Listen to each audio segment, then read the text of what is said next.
While playing on the beach, a little girl suddenly noticed a massive cruise ship on the horizon, and it was heading straight for shore. At first, her parents weren't too worried. Surely the ship would stop on its own. But the vessel bore down on them like a freight train made of steel, closing the distance in what felt like seconds. The family scrambled to their feet and bolted from the water's edge. By then, the rest of the beachgoers had caught on to just how serious the situation was. People scattered in every direction, though a few daredevils stayed behind, phones raised, filming from dangerously close range. Fortunately, the massive ship ground to a halt in the sand. No one was hurt. As they were evacuating, a nearby security guard filled them in. This was already the third or fourth grounding in as many days, all traced back to a faulty navigation system. It was only their first day vacationing in this little town, and the whole incident left the family with an uneasy feeling they couldn't quite shake. But the strange events were just getting started. Back at the vacation villa they'd rented, Amanda discovered the internet was down too. A small herd of elk appeared outside the window, which gave the couple a brief moment of delight. In Native American folklore,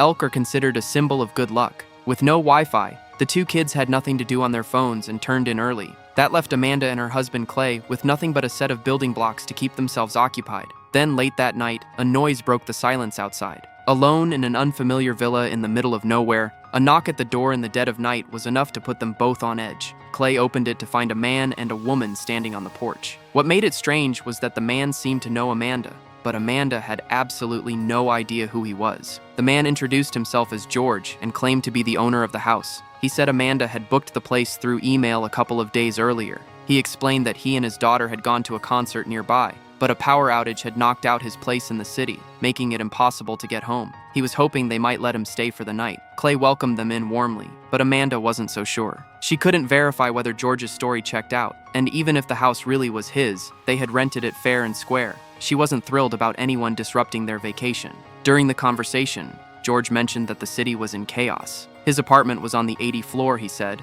and there was simply no way he was climbing that after a blackout. Amanda suggested the outage was probably temporary and might be fixed within a few hours, and gently but firmly hinted that he should look for another option. The tension in the room was hard to miss. To break the awkwardness, George asked if he could open one of the cabinets to retrieve something. Amanda and Clay exchanged a glance and nodded. George reached in, pulled out a set of keys, and with the ease of someone who'd done it 100 times before, unlocked the cabinet door.